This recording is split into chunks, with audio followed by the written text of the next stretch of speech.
नमस्कार माझ्या मित्रमैत्रिणींनो. Solving questions with Gauri ma'am या माझ्या यूट्यूब चॅनलवर तुमचं सगळ्यांचं स्वागत आहे. डॉक्टर होमी बाबा बाल वैज्ञानिक स्पर्धा या परीक्षेसाठी आपण तयारी करतो आहोत. परीक्षेचा अभ्यास करत असतानाच सायमल्टेनियसली त्यातले प्रश्न सोडवून बघणं हे खूप आवश्यक असतं. याच बेसिसवर माझ्या चॅनलवरती तुम्हाला या परीक्षेच्या प्रश्नपत्रिकांमधनं घेतलेले प्रश्न मी सोडवून दाखवत असते. आज आपण 2024च्या प्रश्नपत्रिकेतला प्रश्न डिस्कस करणार आहोत. या चॅनलवरच्या प्रश्नांसोबतच तुम्ही स्वतःही चॅप्टर वाईज क्वेश्चन बँक सोडवू शकता. ही अगदी नॉमिनल फी मधनं मी तुम्हाला प्रोव्हाइड करू शकते. या व्हॉट्सअप नंबरवर तुम्ही जर माझ्याशी संपर्क केला आणि ही फी पेमेंट केली तर आपण ही क्वेश्चन बँक तुम्हाला प्रोव्हाइड करू शकतो. मराठी आणि इंग्लिश मीडियम दोन्हीसाठी ही क्वेश्चन बँक वेगवेगळी अवेलेबल आहे. यामध्ये जवळपास 300 पेक्षा जास्त प्रश्न तुम्हाला मिळणार आहेत चॅप्टर वाईज आणि त्याच्याशिवाय 4 मेगा टेस्ट इन्क्लुडेड आहेत ज्या फायनल एक्झामच्या पॅटर्नवरती बेस्ड आहेत. सतत प्रश्न सोडवून बघा म्हणजे आपला अभ्यास किती झाला याचा अंदाज तुम्ही घेऊ शकाल. ही क्वेश्चन बँक माझ्याकडून नक्की घ्या. आजचा प्रश्न बघूया. प्रश्नात विचारलंय असंगत घटक ओळखा. पर्याय आहेत निवळणे, किण्वन, गाळणे आणि ऊर्ध्वपातन. तर आपल्या पद्धतीप्रमाणे चारही पर्यायाचं आपण एक्सप्लेनेशन घेऊया. आधी हे काय गोष्टी आहेत, हे काय पर्याय आहेत याबद्दल जाणून घेऊया म्हणजे आपल्याला उत्तरापर्यंत पोहोचता येईल.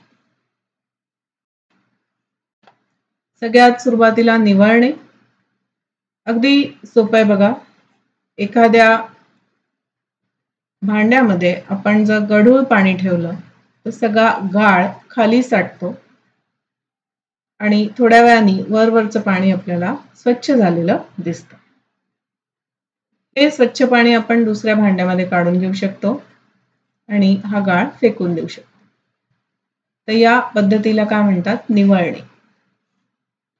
हा जो खाली गाळ साठतो त्याला म्हणतात सेडिमेंट्स आणि वरती जे पाणी स्वच्छ पाणी दिसून येतं त्याला म्हणतात सुपरनेटंट. तर हे वरचं सुपरनेटंट आपण या पद्धतीने काढून घेऊ शकतो म्हणजे सेडिमेंटेशन अँड डिकॅन्टेशन. ठीक आहे. तर ही पद्धत आहे सेपरेट करण्याची. म्हणजे जी मिश्रणं असतील जी एकमेकांमध्ये मिसळणारी नसतील अशी मिश्रणं आपण निवळणे या पद्धतीने सेपरेट म्हणजे वेगवेगळी करू शकतो. आलं लक्षात? ही इमेज जिथून घेतली आहे त्याचं सोर्स क्रेडिट या इथे मी दिलंय, शिवाय डिस्क्रिप्शन बॉक्समध्ये सुद्धा दिलेलं आहे. दुसरी जी पद्धत आपल्याला विचारली आहे ती आहे किण्वन. ही समजून घ्या काय आहे. एक कार्बनी पदार्थ दुसऱ्या कार्बनी पदार्थामध्ये आपल्याला रूपांतरित करता येतो आणि ही प्रक्रिया सूक्ष्म जीवांमुळे घडून येणारी रासायनिक क्रिया असते. ही क्रिया होत असताना उष्णता निर्माण होते, कार्बन डायऑक्साईड गॅस तयार होतो आणि त्याच्यासोबतच इतर काही वायू सुद्धा तयार होतात. या वायूंच्या तयार होण्यामुळे या वायूंच्या असण्यामुळे पदार्थाचं आकारमान वाढतं आणि हे वायू बाहेर पडत असताना पदार्थ फसफसतात. याचं उदाहरण आहे बघा इडलीचं पीठ. इडलीचं पीठ पाहिलं तुम्ही? इडलीचं पीठ आपण करून ठेवल्यानंतर दुसऱ्या दिवशी जर पाहिलं तसं फसफसून येतं आणि त्याच्यामुळेच इडली एकदम सॉफ्ट अशी मऊसूत होते. तर हे कारण असतं त्याच्यात. आलं लक्षात? इथे किण्वन होत आहे. त्यानंतर पाव बनवताना त्यातही अशाच पद्धतीने पीठ फुगून येतं आणि मग पाव असे मऊ लागतात, फुगलेले दिसतात की नाही पाव. ते ह्याच्याच पोळे असतात. याच्याशिवाय आपल्या रोजच्या आयुष्यात दुधाचं दही बनवणे या प्रक्रियेमध्ये सुद्धा किण्वन ही रासायनिक क्रिया होत असते.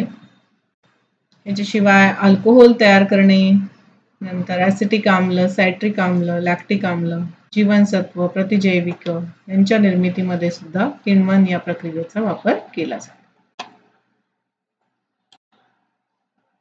पुढचा पर्याय आपल्याला गाळणे दिलेला आहे. तर गाळणं अतिशय सोपं. आपण चहा गाळून घेतो रोज, माहितीये ना, पाहिलं असणार आहे तुम्ही चहा गाळते आई.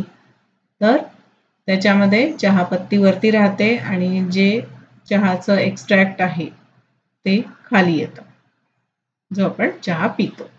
तर या पद्धतीने पण आपण दोन गोष्टी काय केल्या इथे वेगवेगळ्या केल्या, म्हणजे चहापत्ती त्या चहाच्या पाण्यापासून वेगळी केली. तर अशा पद्धतीने बऱ्याच गोष्टी प्रयोगशाळेमध्ये वेगळ्या केल्या जातात. तर ती प्रक्रिया असते गाळणी. नंतरचा पर्याय आहे ऊर्ध्वपातन पद्धती.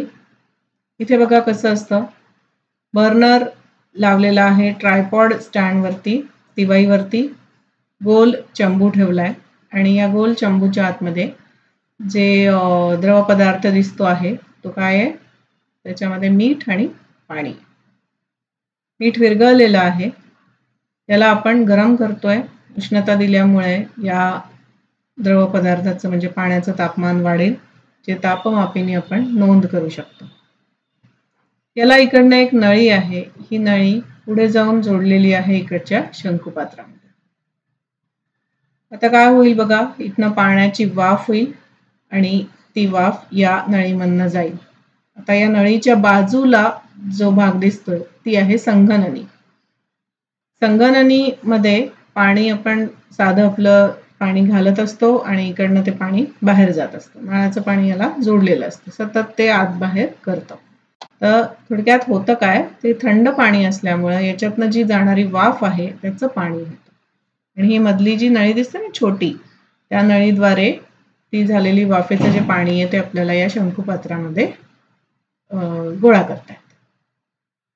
आलं लक्षात? तर ही झाली ऊर्ध्वपातन पद्धती. ही पण आपण वापरतोय दोन गोष्टी वेगवेगळ्या करण्यासाठी. इथे काय वेगळं केलं, असं जर बराच वेळ आपण करत राहिलो तर सगळ्या पाण्याची वाफ होऊन पाणी इकडे जमा होईल आणि या गोल चंबूमध्ये फक्त मीठ राहील थोड्या वेळाने. इथे लक्षात, म्हणजे आपण मीठ आणि पाणी वेगळं केलं आणि इथे मीठ हे पाण्यामध्ये विरघळलेलं होतं. निवळणे या प्रक्रियेमध्ये काय होतं, माती ही विरघळलेली नव्हती, की नाही, पण इथे मीठ विरघळलेलं होतं, त्याला आपण इकडे वेगळं केलेलं आहे. मग उत्तरापर्यंत आता आपण पोहोचलो बघा. निवळणे, गाळणे, ऊर्ध्वपातन या तीन पद्धती आपण ज्या बघतोय त्या आहेत दोन वस्तू, दोन गोष्टी वेगळे करण्याच्या पद्धती. आणि किण्वन ही प्रक्रिया जी आहे ती काहीतरी आपण नवीन वस्तू तयार करतो. येते लक्षात? त्यामुळे इथे असंगत घटक काय होईल, पर्याय बी किण्वन. कळलं? चला आता मग आजचा व्हिडिओ इकडे थांबवते. असेच अजूनही सॉल्व्ड MCQs घेऊन येते. चॅनलला बघत राहा तुम्ही. तुमच्या मित्रमैत्रिणींसोबत शेअर नक्की करा, कारण इंटरनेटवरती फक्त माझं आणि माझंच चॅनल आहे जे मराठी मीडियमसाठी गाईड करते. नक्की सबस्क्राईब करा, लाईक, शेअर आणि बेल आयकॉन पण दाबा, म्हणजे जसा व्हिडिओ पब्लिश होईल तसं तुम्हाला नोटिफिकेशन मिळेल. चला मग भेटत राहूया. टाटा.